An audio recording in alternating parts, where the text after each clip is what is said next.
अस्सलामुअलैकुम नाज़रीन किराम, आज की इस वीडियो के अंदर मैं आपके सामने बावज़ू रहने के ज़बरदस्त फ़ायदे ज़िक्र करूँगा कि इंसान अगर हर वक्त वज़ू में रहे तो उसको क्या कुछ इनामात हासिल होते हैं। हज़ूर नबी करीम सल्लल्लाहु अलैहि वसल्लम ने हज़रत अनस रज़ियल्लाहु अन्हु को नसीहत करते हुए फरमाया, ए मेरे बेटे, अगर तुम हो सके तो हमेशा बावज़ू रहा करो। मलकुल मौत जब बंदे की रूह कब्ज़ करने आता है, अगर वो शख्स बावज़ू होता है तो उसके लिए शहादत का दर्जा लिख दिया जाता है। हमें इस नीयत से हर वक्त बावज़ू रहना चाहिए कि जब भी हमें मौत आए तो हम वज़ू की हालत में हों, ताकि हमें भी मरने पर शहादत का दर्जा मिले। ये कितनी बड़ी फजीलत है बावज़ू रहने की। हज़रत जाबिर रज़ी अल्लाह अन्हु रिवायत करते हैं कि मैंने नबी करीम सल्लल्लाहु अलैहि वसल्लम से सुना, उन्होंने फरमाया, हर बंदा क़यामत के दिन उसी हालत में उठाया जाएगा जिसमें वो फौत हुआ है। जो बंदा बावज़ू ज़िंदगी गुजारने का आदी होगा उसको बावज़ू ही मौत आएगी और इसी तरह वो अपने रब के सामने पेश होगा। बावज़ू रहने से गुनाह भी झड़ जाते हैं, जैसे कि एक हदीस से साबित है। हज़रत अमर बिन अबसा फरमाते हैं कि मैंने नबी करीम सल्लल्लाहु अलैहि वसल्लम से अर्ज़ किया, ए अल्लाह के नबी, मुझे वज़ू के मुतल्लिक बतलाएं।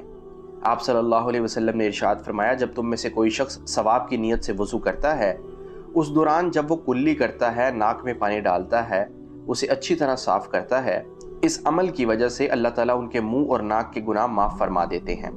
इसके बाद जब वो अल्लाह के हुक्म के मुताबिक चेहरा धोता है तो उसके चेहरे के गुनाह झड़ जाते हैं। इसके बाद जब वो कोहनियों समेत बाजू धोता है उसके हाथों के गुनाह झड़ जाते हैं। फिर जब वो सर का मसा करता है तो उसके सर के गुनाह वज़ू के पानी के साथ झड़ जाते हैं। और जब वो टखनों समेत पाँव धोता है तो पैरों से लेकर टांग तक के उसके गुनाह झड़ जाते हैं। इसके बाद वो खड़े होकर नमाज पढ़े और उसमें अल्लाह ताला की ऐसी शान और ताज़ीम बयान करे जो उसकी शान के लायक है, और दिल यकसुई के साथ अल्लाह की इबादत की तरफ मुतवज्जे रखे, तो नमाज से फारिग होने के बाद वो गुनाहों से इस तरह पाक और साफ हो जाएगा जैसे कि उसकी माँ ने उसे अभी जन्म दिया हो। इस हदीस पाक में वज़ू से जो गुनाह झड़ते हैं, माफ़ होते हैं, उनसे मुराद सगीरा गुनाह है, यानी छोटे गुनाह हैं। बड़े गुनाह जो कबीरा गुनाह होते हैं उनके लिए तौबा करना ज़रूरी होता है। बावज़ू होकर सोने की भी बहुत सी फजीलत है। हज़रत अबू उमामा रज़ी अल्लाह अन्हु से मरवी है कि रसूलुल्लाह सल्लल्लाहु अलैहि वसल्लम को फरमाते हुए सुना, जो शख्स वज़ू की हालत में अपने बिस्तर पर लेटे और नींद आने तक अल्लाह के जिक्र में मसरूफ़ रहे तो वो रात के जिस वक़्त में भी अल्लाह से दुनिया और आखिरत की भलाई मांगे तो अल्लाह ताला उसे वो अता फरमा देते हैं। और जो शख्स बावज़ू होकर सो जाता है उसके लिए फ़रिश्ते भी दुआ करते हैं, जैसा कि एक हदीस पाक में आया है। हज़रत अब्दुल्ला बिन उमर से मरवी है कि रसूलुल्लाह सल्लल्लाहु अलैहि वसल्लम ने फरमाया, जो शख्स रात को वज़ू करके सोता है उसके जिस्म के साथ लगने वाले कपड़े में एक फ़रिश्ता रात गुजारता है। जब ये शख्स करवट बदलता है तो वो फ़रिश्ता इस शख्स के लिए अल्लाह से दुआ करते हुए अर्ज़ करता है, ए अल्लाह, अपने इस बंदे की बख्शिश फरमा दीजिए क्योंकि ये रात को पाक होकर सोया है। और मज़ीद ये कि बावज़ू रहने से इंसान के लिए नवाफिल पढ़ना आसान हो जाता है, तिलावत कुरान भी आसान हो जाता है और जिक्र करना भी आसान हो जाता है। और इसके साथ साथ मैल कुचैल, बदबू और गंदगी भी इंसान को नहीं लगती क्योंकि वो हमेशा पाक साफ होकर रहता है। और बावज़ू रहने से इंसान बहुत से गुनाहों से भी बच जाता है। तो ये थे बावज़ू रहने के फ़वाइद और फ़ज़ाइल। अब बात करते हैं कि वज़ू के अंदर क्या चीज़ें फ़र्ज़ हैं। वज़ू में 4 चीज़ें फ़र्ज़ हैं।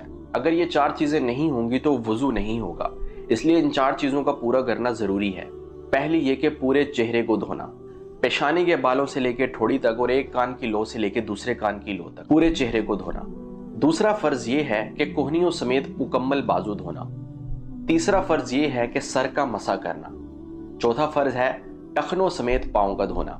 ये 4 चीज़ें तो फ़र्ज़ हैं, अगर इनमें से एक भी रह गई तो वज़ू नहीं होगा। और इसके अलावा जो वज़ू की सुन्नतें हैं, जैसे शुरू में नियत करना, बिस्मिल्लाह पढ़ना, कुल्ली करना, नाक में पानी डालना, वज़ू में धुलने वाले हर हिस्से को 3 बार धोना, कानों का मसा करना, दांतों में मिसवाक करना, ये सब चीज़ें वज़ू की सुन्नतें हैं। अगर ये रह भी गई तो इनके बगैर भी वज़ू हो जाएगा, लेकिन कोशिश ये की जाए कि इन सुन्नतों पर भी अमल किया जाए ताकि वज़ू करने का ज़्यादा सवाब मिले। चलिए अब आखिर में ये बात कर लेते हैं कि वज़ू किन चीज़ों से टूट जाता है। आपको इन नवाकिज़ वज़ू का भी पता होना चाहिए ताकि अगर आपका वज़ू टूटे तो आप फ़ौरन से वज़ू कर लें और बावज़ू रहने की कोशिश करें। वज़ू तोड़ने वाली 7 चीज़ें हैं। नंबर 1, पेशाब या पखाना करना। नंबर 2, हवा खारिज हो जाना। नंबर 3, जिस्म के किसी भी हिस्से से खून या पीप का निकलकर बह पड़ना। नंबर 4, मुंह भर के कै हो जाना यानी उल्टी आ जाना। नंबर 5, टेक लगाकर या लेटकर सो जाना। नंबर 6, नशा की हालत में मस्त हो जाना या बेहोश हो जाना, इससे भी वजू टूट जाता है। नंबर 7, रुकू सजदा वाली नमाज में कहका लगाकर हंसना, यानी कि जोर से हंसना, आवाज निकाल कर हंसने से भी नमाज के दौरान अगर इंसान ऐसा करता है तो उससे भी वजू टूट जाता है और नमाज भी टूट जाती है। तो ये हैं वो 7 चीजें जिनसे वजू टूट जाता है। मैंने आपकी खिदमत में बावजू रहने के फवाइद, वजू के फराइज और सुन्नतें और नवाकिज़ वजू बयान किए हैं। मैं उम्मीद करता हूँ कि इस वीडियो से आपको फ़ायदा हासिल हुआ होगा।